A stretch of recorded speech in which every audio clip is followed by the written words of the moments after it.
Hello, everybody, and welcome back to Talking to the Void. I am your friendly neighborhood host, and today's going to be a slightly different kind of episode.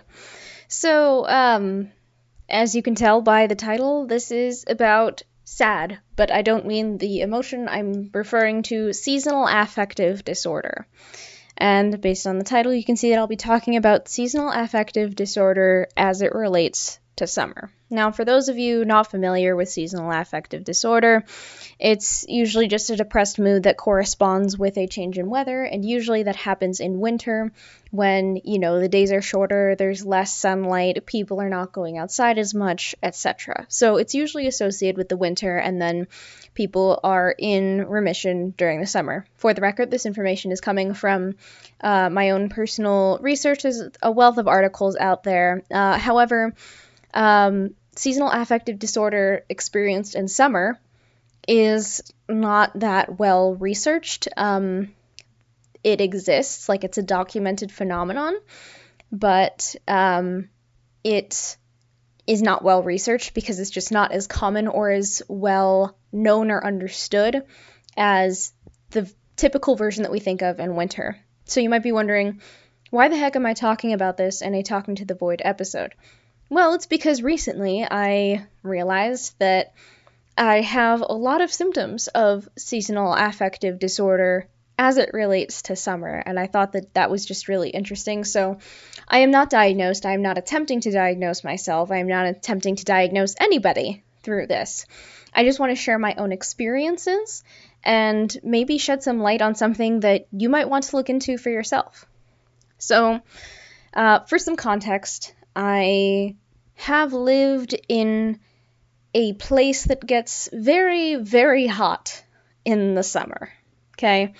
It really sucks in the summer. You can't really go outside. You need to have air conditioning.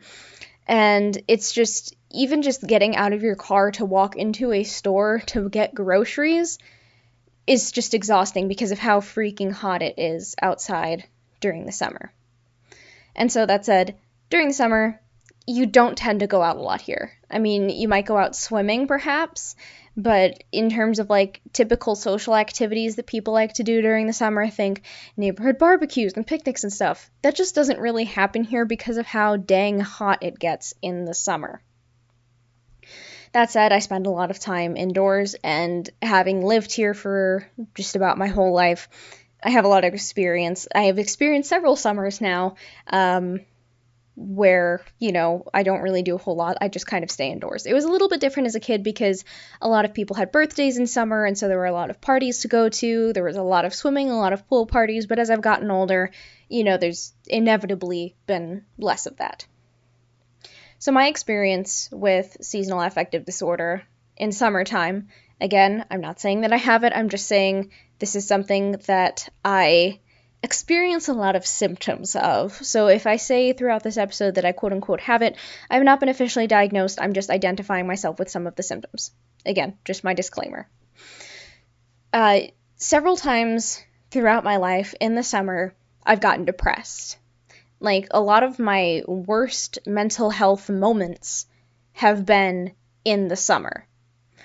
In fact, I actually really love autumn and winter, and I think the reason for that is because here, autumn and winter aren't quite so severe as they are in other places, so you're actually more likely to go outside and get exercise and fresh air and exposure to green and blue spaces in the winter where I live. Because in the summer, like I said, it's too dang hot to go anywhere or do anything without feeling like you're dying the moment you step outside. Winter is more equivalent to summer in several other places, and that it's when everybody goes outside and does all of the fun things.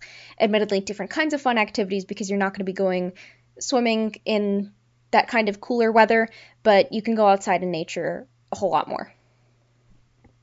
Anyway, so yeah, just to summarize my experience, I stay indoors a whole lot during the summer because of how hot it is, and I go outside in the winter and fall more.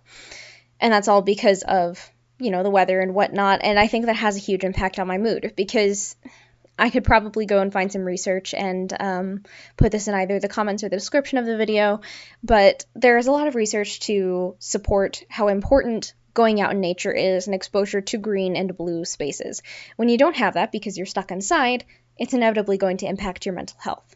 So as I've said, my worst mental health moments have been in summer, and I've noticed a pattern over several years now, before I even knew what seasonal affective disorder was, that all of my worst moments happened in summer. I felt depressed during the summer, and so I was like, let me do a little more research into this.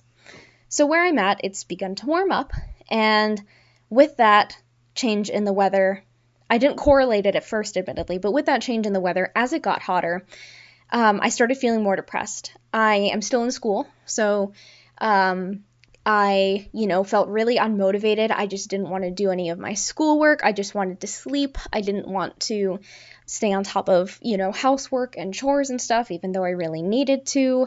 I wanted to isolate myself and just not be around or talk to anybody. A lot of hallmarks of depression, but there was no clear, if you will, inciting incident for the depression. Like, it wasn't like I had just, lost somebody important to me and was grieving, and therefore, it makes sense for me to be depressed. There was nothing to trigger the depression. It just sort of came out of nowhere. And so I was like, okay, this is really weird. Let me reflect on this some more. And then I just kind of, on a whim, decided to search if seasonal affective disorder happens or has been known to occur in the summer. And so, it is, in fact, a noted phenomenon, thankfully. My source for that I kind of got most of my information from, just because it's poorly researched, was the Cleveland Clinic. They have a lot of really great information. And so it's interesting because they note that the signs and symptoms of seasonal affective disorder in the summer are sort of the opposites of what you get in winter, whereas in winter you tend to feel more sluggish, depressed, all of those things. The symptoms that they list for seasonal affective disorder that occurs in summer is anxiety, which, yes, I definitely experience that because I get antsy and irritated when I'm too warm. Thank you, hot weather, for that. Insomnia. I have not been sleeping great since the warmer weather has arrived. Restlessness. Absolutely. Although, in all fairness, I am restless most of the time. I'd have to be fidgeting almost constantly. So that's not really out of the norm for me. Lack of appetite. I don't know that I've noticed that so much in myself. But then headaches or migraines. Yeah, sometimes. Feelings of irritation. That is the biggest one for me. When I experience my, if you will, summer depression, is just what I'm going to call it, I get really irritated. Small things that should not be irritants at all and normally would not bother me just drive me up the freaking wall when it's the summertime and things are too hot and I'm depressed. It's just kind of,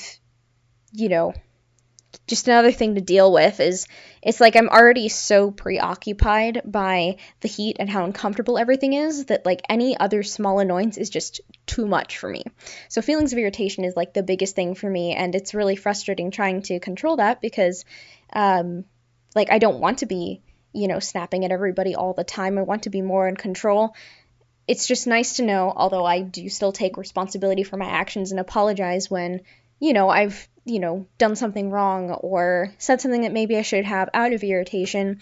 It's at least nice to know that there's possibly an explanation for this beyond just I'm losing my mind because it's hot out.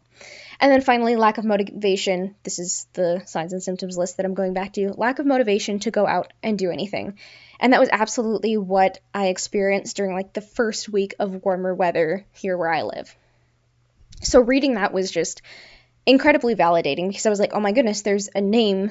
There's it's a known thing that people experience these depressive symptoms in the summer.